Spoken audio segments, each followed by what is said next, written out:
Ok les gars, petite vidéo comme ça sur la chaîne secondaire. J'ai jamais l'habitude de me filmer dans un autre cadre que sur un Google Docs. J'ai aucune note et tout, donc ça va être full naturel. Mais je pense que ça peut être un meilleur cadre. Par contre, j'espère que la lumière est bien, etc., que le son est bon. C'est pas très grave si ce n'est pas le cas. On va revenir sur un point. C'est le contenu doit être émotionnel, ok?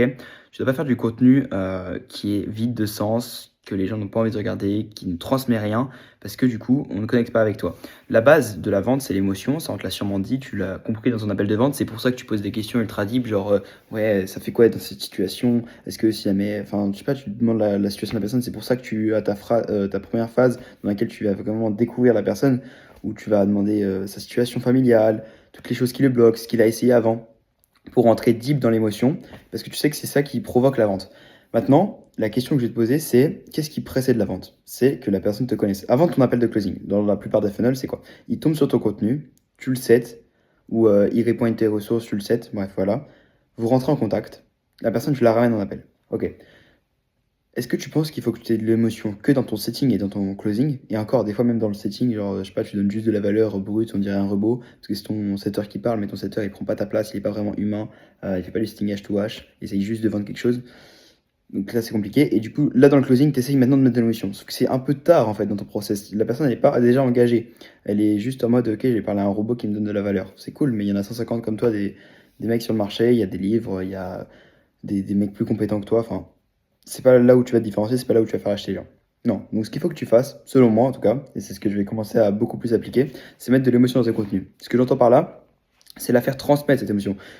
Tu ressens beaucoup plus de choses quand tu regardes un contenu comme ça de moi qui te parle brut, qui te donne mon opinion, qui te raconte ma vie. Je sais pas, je peux te raconter une anecdote, je peux te dire que ouais, bah là ce soir je vais sûrement sortir avec des amis. Bref, on s'en fout.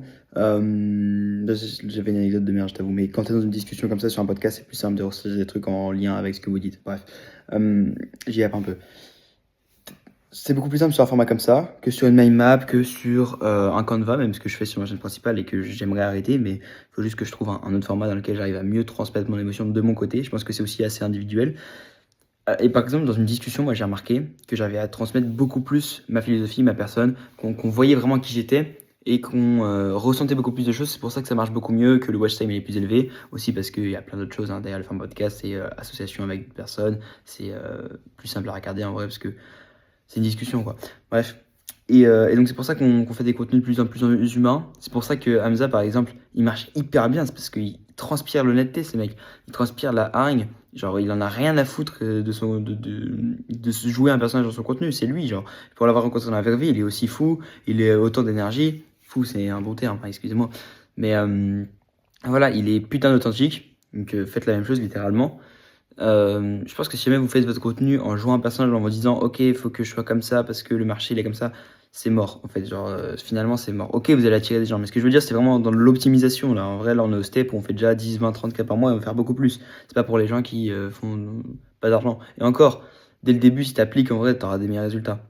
Donc voilà, c'est ça dont je voulais parler. Et c'est pour ça aussi d'ailleurs que le format long c'est encore mieux. Parce que c'est assez compliqué je trouve de transmettre de l'émotion dans un contenu court. Déjà, les gens, ils sont pris entre plein d'autres contenus, ils sont pas vraiment dans ton truc à t'écouter, donc il faut que tu sois très très très fort, très très pertinent pour le faire. Et même si tu es très très pertinent, tu seras encore plus sur du format long. C'est pour ça que je maximise ce format-là et que je vais continuer à le faire. Euh, ouais, tout simplement. Voilà un petit peu sur le contenu émotionnel. Maintenant, concrètement, comment est-ce que vous pouvez faire? Je pense que c'est en testant des formats et en voyant là où vous êtes le plus à l'aise. Ok? Moi, je pense vraiment que discussion, et encore discussion, pas dans un studio de podcast, hein, c'est pour ça que moi je vais l'arrêter. Discussion Google Meet, ça va, c'est bien. Mais t'as la barrière parce que t'es pas vraiment avec le mec dans la vraie vie. Moi, ce que j'ai envie de faire là, prochainement, c'est pas ce qui va arriver ce mois, c'est peut-être ce qui va arriver plutôt avril ou mai. Bref, c'est des podcasts, genre dans un endroit qui a rien à voir avec un studio de podcast. Je sais pas, je me pose sur le canapé là, je me pose dans une chicha, je me pose. Bon, chicha, ça fait un peu valeur perçue de merde. Mais je me pose dans un endroit sympa, un beau cadre, un restaurant, un endroit qui a une bonne aura aussi, un hôtel, peu importe. Un endroit où t'as le droit de filmer quand même. Je ramène caméra, micro, bam, on discute, on parle business, on parle un peu de nos vies avec des putains d'invités. Et là, je pense, je connecte de fou avec ma cible. Même l'invité, il va passer un putain de moment parce que ça change des studios de podcast et tout. Eh, volez pas mon idée, hein. Si jamais il y a des gros du marché qui font déjà des stats et tout, volez pas mon idée. Après, en vrai, je m'en bats les couilles, je vais quand même vous manger. Mais voilà, je pense que c'est ce genre de format qui peut vraiment m'aider, moi, personnellement, à transmettre beaucoup plus d'émotions, à être beaucoup plus authentique. Après, dans votre côté, ça peut être quelque chose de totalement différent. Si jamais vous me dites, ouais, bah écoute, je fais des contenus en voiture, je suis putain authentique parce que j'ai l'impression d'être tout seul et je sais pas, j'ai l'habitude de parler dans ma voiture. Bah faites-le. Ok, ça dépend vraiment de votre cas, c'est pour ça testez des choses et voyez ce qui marche. N'hésitez pas à me faire un feedback sur ce genre de vidéo de 5 minutes ultra raw où il n'y a aucun putain de cut. Je suis avec mon téléphone, je vous balance ça, j'espère que la value sera appréciable. Même si cette vidéo va peut-être pas faire beaucoup de vues parce que cette chaîne, vas-y frère, elle reach pas. Mais c'est pas grave, ok, let's go et puis à demain pour plus de valeur.